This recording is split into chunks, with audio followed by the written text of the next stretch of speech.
You might recognize this photo. It's the cover of the 1969 Beatles album, Abbey Road. It's one of the most iconic album photos out there, and it's been referenced a lot in pop culture. What you might not know is that this wasn't always planned to be the cover of the album. The album wasn't even called Abbey Road originally. The title of the album was discussed by a lot of people, and the title of Everest was thrown around.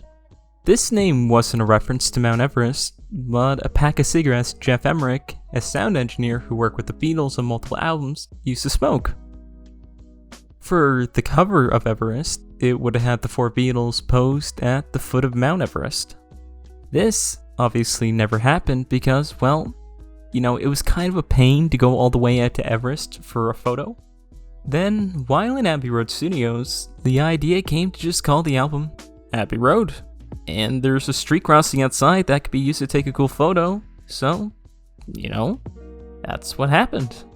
One thing that's really cool about the cover of Abbey Road is it's the only Beatles album that doesn't have either the title of the band or the name of the album on the front cover. When it came to taking the photo, it was actually a bit difficult because closing off a street wasn't really possible. There was a police officer to help stop traffic for a short period of time, but traffic still needed to flow. In total, there's 3 street crossings and 6 photos taken of them walking back and forth. As the video in the back cycles through the photos, you can see how each photo has something slightly off about it. In a few of them, the members of the band aren't perfectly lined up, their steps are off, or they're not quite centered. And look, in some of the photos Paul even has sandals on. I guess the metaphor meaning he's dead isn't real anymore? Sorry, Paul believers. Funny enough, Paul McCartney put out an album in 1993 using the Abbey Road crossing for his album cover. The album was called Paul is Live.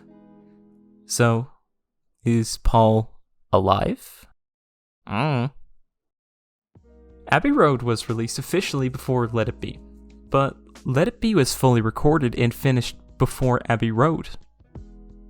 This means that Abbey Road technically was the last time all 4 Beatles recorded together in the same band.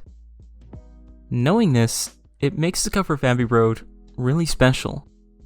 And although I don't believe the cover is full of metaphors or hidden messages, I believe it has a charm to it that once you notice it, it might stick in your head. In the back of the photo, you can see a white building. That's Abbey Road Studios. This is where the Beatles have spent so much of their time making music. And after finished recording the final tracks for their final album, they walked away. They're crossing the road to leave Abbey Road one last time, closing out their groundbreaking career in music.